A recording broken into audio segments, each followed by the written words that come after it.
நம்ம இன்றைக்கி பார்க்க போகிற ரெசிபி ஹைதராபாத் தம் பிரியாணி. நான் ஃபஸ்ட் டைம் செஞ்சேன், ஆனால் எனக்கு சூப்பராக வந்தது. நான் சொன்ன மெத்தட்லேயே நீங்களும் ட்ரை பண்ணி பாருங்கள். எப்படி செய்யுதுன்னு பார்ப்போமா? நான் 1/2 kg ரைஸ்க்கு தான் செய்ய போகிறேன்.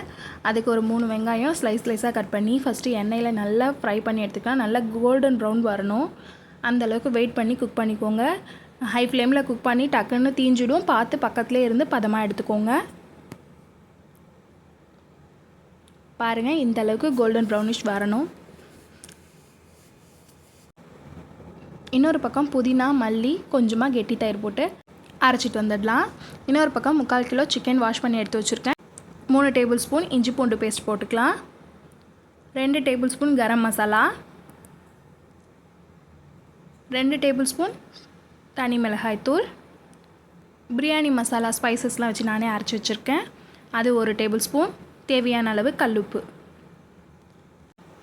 1 லெமன் நான் ஸ்குவீஸ் பண்ணி விட்டுக்கிறேன்.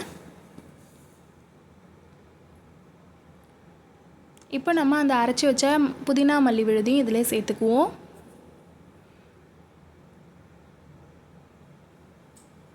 இப்போ நல்லா கலரி கொடுங்க.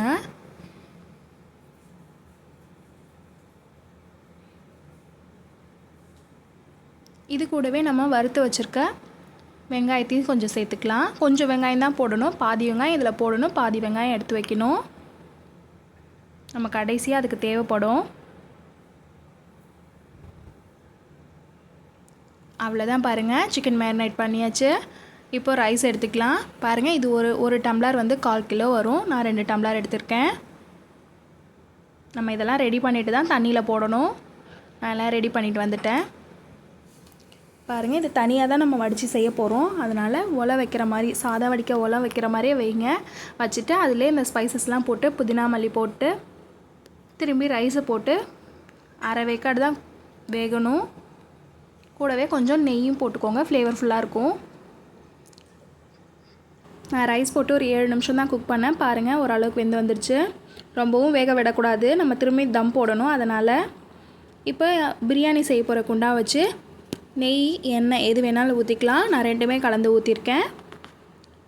நம்ம மேரினேட் பண்ண சிக்கனை அது உள்ளே போட்டு நல்லா வதக்குங்க. லோ ஃப்ளேம்லேயே குக் பண்ணுங்கள். நல்லா தண்ணி பிரிஞ்சு வரட்டும். இன்னொரு பக்கம் பாருங்கள், ரைஸ் நான் வடிச்சிட்டு வந்துட்டேன். இந்த மாதிரி தான் இருக்கணும், ஒன்றோடு ஒன்று ஒட்டாமல் இருக்கணும்.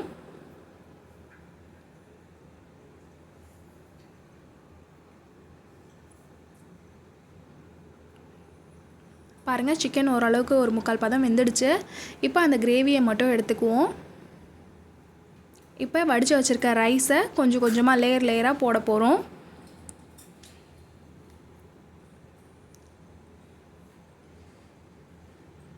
இப்போது ரைஸ் போட்டாச்சு. இதுக்கு மேலே அந்த கிரேவி எடுத்து வச்சுருக்குது அது ஒரு 2 கரண்டி போல் ஊற்றிக்கோங்க. திரும்பவும் கட் பண்ணி வச்சுருக்க புதினா மல்லி கொஞ்சம், நம்ம வறுத்து வச்சுருக்க ஆனியனும் இதில் சேர்த்துக்கோங்க. கொஞ்சம் கொஞ்சமாக திரும்ப லேயர் 3 லேயர் வர மாதிரி இருக்கும். அதுக்கு தகுந்த மாதிரி கொஞ்சம் கொஞ்சமாக ஊற்றி சேர்த்துக்கோங்க. கண்டிப்பாக இதை நான் ஃபஸ்ட் டைம் ட்ரை பண்ணேன். இந்த அளவுக்கு வரும் நானே எதிர்பார்க்கல. ரொம்ப சூப்பராக வந்தது. இதே மாதிரி நீங்களும் ட்ரை பண்ணி பாருங்கள், கண்டிப்பாக நல்லா வரும்.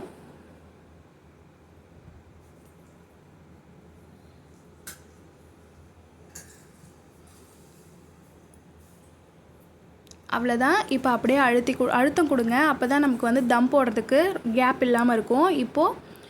இப்போது தம் போட்டுடலாம். தம் போட்டு ஹை ஃப்ளேமில் ஒரு 7 நிமிஷமும், லோ ஃப்ளேமில் ஒரு 7 நிமிஷமும் வச்சோம்னா நமக்கு பிரியாணி ரெடி ஆகிடும். பாருங்கள், சூப்பராக ஹைதராபாத் பிரியாணி ரெடி ஆகிடுச்சு. நான் நினச்சி பார்க்கல இந்த அளவுக்கு டேஸ்டியாக வரும்னு. செம்ம டேஸ்ட்டாக இருந்தது. கண்டிப்பாக இதே மாதிரி ட்ரை பண்ணி பார்த்துட்டு நீங்களே எனக்கு கமெண்ட் பண்ணுங்கள் உங்களுக்கு எப்படி வந்ததுன்னு. உங்களுக்கு என்னோடய சேனல் பிடிச்சிருந்தா சப்ஸ்கிரைப் பண்ணுங்கள், லைக் பண்ணுங்கள், ஷேர் பண்ணுங்கள், கமெண்ட் பண்ணுங்கள். தேங்க்ஸ் ஃபார் வாட்சிங்.